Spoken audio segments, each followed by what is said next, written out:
from there. Thank you. To address the economic stagnation, NAC targeted the strengthening of the microeconomic framework. They unveiled a more responsible fiscal policy.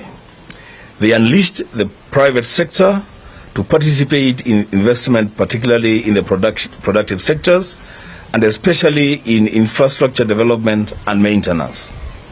To improve equity and reduce poverty, NAC unveiled a program focused on universal free primary education, improved access to basic health, expanded productive capacity in agriculture, and the development of the then overlooked arid and semi-arid areas of the country. The Rainbow Coalition further focused on upgrading the living conditions of urban dwellers through the slum upgrading program.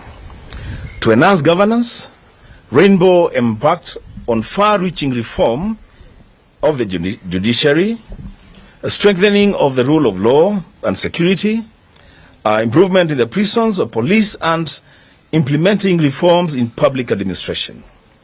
The Rainbow Coalition shared with the country and the international community a well-spelled out plan to ensure its program could be funded in a sustainable manner.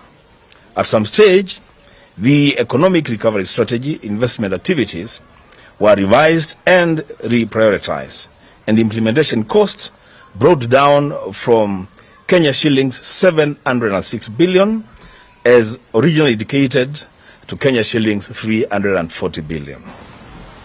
The program that Rainbow presented to the country spelled out priority programs, identified key activities within each program, provided budgetary estimates and financing gaps within the overall resource envelope, laid out the implementation timetable, and committed to a set of monitorable targets.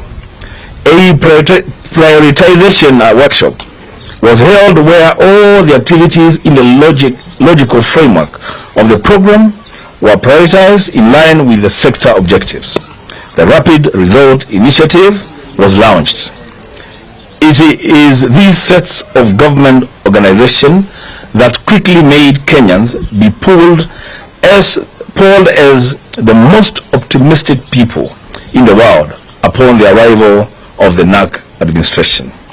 Within the first 3 months, NAC's promise of free national primary education had taken off. Peaceful reforms had taken off. Anti-corruption measures were in place. Reforms to the judiciary were in place. A code of ethics for public service was in place. By the end of 2003, an economy that was growing at less than 1% had picked up to 1.3%. By 2004, the economy grew by about 4.3%, then shot up to 5.8% in 2005. I'll let my colleague continue from there. I thank you. Without much coercion and drama, the Kenya Revenue Authority began to report a significant increase in tax collection. A prolonged era of low interest rates followed, allowing Kenyans to get bank loans and change their lives. For the cabinet,